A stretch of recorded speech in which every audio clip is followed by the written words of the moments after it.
DCB മീഡിയയുടെ പുതിയൊരു വീഡിയോയിലേക്ക് സ്വാഗതം.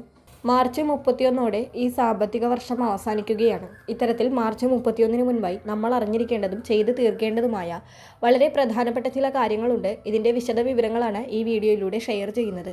ഇക്കാര്യങ്ങൾ ചെയ്തില്ലെങ്കിൽ നിങ്ങളുടെ ആനുകൂല്യങ്ങൾ തടസ്സപ്പെടുന്നതാണ്. വിശദ വിവരങ്ങളിലേക്ക് കടക്കുന്നതിന് മുൻപായി ചാനൽ ആദ്യമായി കാണുന്നവർ സബ്സ്ക്രൈബ് ചെയ്യുക, വീഡിയോ ഇഷ്ടമായാൽ ലൈക്ക് ചെയ്യുക, ഫേസ്ബുക്കിൽ കാണുന്നവർ പേജ് ഫോളോ കൂടി ചെയ്യുക. 2025-26 സാമ്പത്തിക വർഷം അവസാനിക്കാൻ ഇനി 3 ദിവസങ്ങൾ മാത്രമാണ് അവശേഷിക്കുന്നത്.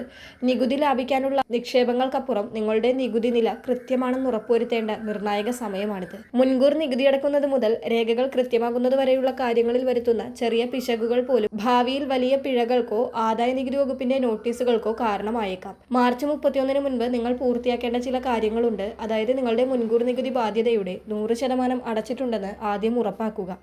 പ്രത്യേകിച്ച് ഓഹരി വിപണിയിലെ ലാഭം, ഫ്രീലാൻസിംഗ്, വാടക, വരുമാനം, പലിശ എന്നിവയിലൂടെ വരുമാനം നേടുന്നവർക്ക് ഇത് വളരെ പ്രധാനമാണ്. മാർച്ച് 15 നികുതി അടയ്ക്കാൻ സാധിക്കാത്തവർ മാർച്ച് 31 വരെ സമയം ലഭിക്കുമെങ്കിലും വൈകുന്ന ഓരോ മാസത്തിനും വകുപ്പ് 234B, 234C പ്രകാരം 1% പലിശ നൽകേണ്ടി വരുമെന്ന കാര്യം ഓർക്കുക. അതോടൊപ്പം നിങ്ങളുടെ ബാങ്ക് അക്കൗണ്ടുകളിൽ നിന്നുള്ള പലിശ, ഡിവിഡൻഡുകൾ എന്നിവ കൃത്യമായി കണക്കാക്കി ഫോം 26AS അല്ലെങ്കിൽ AIS എന്നിവയുമായി ഒത്തുനോക്കുക.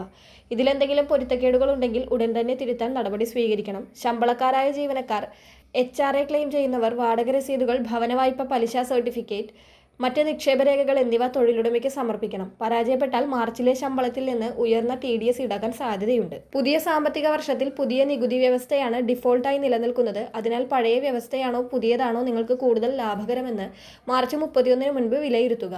പഴയ വ്യവസ്ഥയാണ് തിരഞ്ഞെടുക്കുന്നതെങ്കിൽ സെക്ഷൻ 80C, 80D പ്രകാരമുള്ള നിക്ഷേപങ്ങളും 80G പ്രകാരമുള്ള സംഭാവനകളും ഈ മാസത്തിനുള്ളിൽ തന്നെ പൂർത്തിയാക്കണം. ബിസിനസ് ചെയ്യുന്നവർ സ്വിച്ചിംഗ് നിയമങ്ങളിലൂടെ കർശനമായ നിർദ്ദേശങ്ങൾ കൂടി കണക്കിലെടുത്ത് വേണം തീരുമാനമെടുക്കാൻ. അടുത്ത അറിയിപ്പ് 2026 ഏപ്രിൽ 1 മുതൽ രാജ്യത്ത് പുതിയ പാൻ കാർഡിന് അപേക്ഷിക്കുന്നവർക്കായി കൂടുതൽ കർശനമായ നിയമങ്ങൾ നിലവിൽ വരികയാണ്. നിലവിൽ ആധാർ കാർഡ് മാത്രം ഉപയോഗിച്ച് പാൻ കാർഡ് നേടാവുന്ന ലളിതമായ രീതി മാർച്ച് 31 അവസാനിക്കും. ഏപ്രിൽ 1 മുതൽ പുതിയ അപേക്ഷകൾ ആധാർ കാർഡിനൊപ്പം ജനനത്തീയതി തെളിയിക്കുന്നതിനായി അധിക രേഖകൾ കൂടി നിർബന്ധമായും ഹാജരാക്കേണ്ടതുണ്ട്. ജനന certificate, voter ID, passport, driving licence അല്ലെങ്കിൽ SSLC സർട്ടിഫിക്കറ്റ് എന്നിവയിലൊന്ന് ഇതിനായി ഉപയോഗിക്കാം. കൂടാതെ നിലവിലുള്ള അപേക്ഷാ ഫോമുകൾക്ക് പകരം പരിഷ്കരിച്ച പുതിയ ഫോമുകളായിരിക്കും ഇനി മുതൽ ഉപയോഗിക്കേണ്ടി വരിക. സങ്കീർണമായ നടപടികളൊക്കെ ഒഴിവാക്കാൻ ആഗ്രഹിക്കുന്നവർ മാർച്ച് 31 തന്നെ അപേക്ഷ സമർപ്പിക്കണമെന്ന് അധികൃതർ നിർദ്ദേശിക്കുന്നുണ്ട്. അടുത്ത അറിയിപ്പ്, മാർച്ച് മാസത്തെ റേഷൻ വിതരണം നാളെ വരെയാണ് സംസ്ഥാനത്തുണ്ടാവുക. മാർച്ച് മാസത്തെ റേഷൻ വിഹിതം വാങ്ങാത്ത എല്ലാ റേഷൻ കാർഡ് ഗുണഭോക്താക്കളും നാളെ തന്നെ മാർച്ച് മാസത്തെ റേഷൻ വിഹിതം വാങ്ങുവാൻ ശ്രദ്ധിക്കുക. അടുത്തറിയിപ്പ്, ബാങ്ക് അക്കൗണ്ടുകളിൽ വലിയ തുകകൾ നിക്ഷേപിക്കാൻ ഉദ്ദേശിക്കുന്നവർക്ക് പാൻ കാർഡ് നിർബന്ധമാണെന്ന നിയമം കൂടുതൽ കർശനമാവുകയാണ്. നിലവിലെ സാമ്പത്തിക നിയമങ്ങൾ അനുസരിച്ച് ഒരാൾക്ക് തന്റെ അക്കൗണ്ടിൽ 5 ലക്ഷം രൂപയോ അതിലധികമോ നിക്ഷേപിക്കണമെങ്കിൽ പാൻ കാർഡ് ഹാജരാക്കേണ്ടത് അത്യാവശ്യമാണ്. പാൻ കാർഡ് ഇല്ലാത്ത പക്ഷം ഇത്തരം വലിയ ഇടപാടുകൾ നടത്തുന്നത് ബാങ്കുകൾ തടയാൻ സാധ്യതയുണ്ട്. അതിനാൽ നിങ്ങളുടെ പക്കൽ പാൻ കാർഡ് ഇല്ലെങ്കിൽ വലിയ തുകകൾ സുരക്ഷിതമായി നിക്ഷേപിക്കുന്നതിന് ഇത് വലിയൊരു തടസ്സമായി മാറിയേക്കും. വരുന്ന ഏപ്രിൽ 1 മുതൽ പാൻ കാർഡ് അപേക്ഷാ നിയമങ്ങളിൽ മാറ്റം വരുന്നതിനാൽ നിലവിലുള്ള ലളിതമായ നടപടിക്രമങ്ങളിലൂടെ പാൻ കാർഡ് സ്വന്തമാക്കാൻ മാർച്ച് 31 വരെയാണ് സമയം.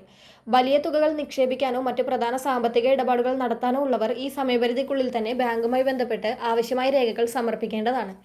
പാൻ കാർഡും ആധാർ കാർഡും തമ്മിൽ ബന്ധിപ്പിക്കാത്തവർക്കും വലിയ തുകയുടെ ഇടപാടുകളിൽ പ്രയാസം നേരിടാം.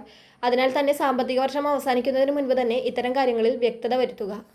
അടുത്തറിയിപ്പ്, സഹകരണ ബാങ്കുകളിലും മറ്റും നിലവിലുള്ള കുടിശ്ശികകൾ തീർപ്പാക്കാൻ നവകേരളീയം കുടിശ്ശിക നിവാരണം പോലുള്ള ഒറ്റത്തവണ തീർപ്പാക്കൽ പദ്ധതികളുണ്ട്. അത് പ്രയോജനപ്പെടുത്താനുള്ള അവസാന തീയതിയാണ് മാർച്ച് 31. അതിനാൽ ഇക്കാര്യം കൂടി എല്ലാവരും ശ്രദ്ധിക്കുക. അതോടൊപ്പം നിങ്ങളുടെ ബാങ്ക് അക്കൗണ്ടുകളിൽ KYC അപ്ഡേറ്റ് ചെയ്യാൻ ബാങ്കുകൾ ആവശ്യപ്പെട്ടിട്ടുണ്ടെങ്കിൽ അത് ഈ സാമ്പത്തിക വർഷത്തിനുള്ളിൽ തന്നെ പൂർത്തിയാക്കുവാൻ എല്ലാവരും ശ്രദ്ധിക്കുക. അല്ലെങ്കിൽ അക്കൗണ്ട് മരവിപ്പിക്കാൻ സാധ്യതയുണ്ട്. അടുത്തറിയിപ്പ്, പഴയ ടാക്സ് സ്കീമിൽ തുടരുന്നവർക്ക് സെക്ഷൻ 80C പ്രകാരമുള്ള ഇളവുകൾ ലഭിക്കാൻ PPF, ഇൻഷുറൻസ്, NPS തുടങ്ങിയവയിലെ നിക്ഷേപം മാർച്ച് 31 പൂർത്തിയാക്കണം. ഇക്കാര്യങ്ങളെല്ലാം മാർച്ച് 31 മുൻപ് പൂർത്തീകരിക്കാനും ശ്രദ്ധിക്കാനും എല്ലാവരും ശ്രദ്ധിക്കുക. വളരെ പ്രധാനപ്പെട്ട ഒരു ഇൻഫർമേഷൻ മറ്റുള്ളവർക്ക് കൂടി ഷെയർ ചെയ്യുക.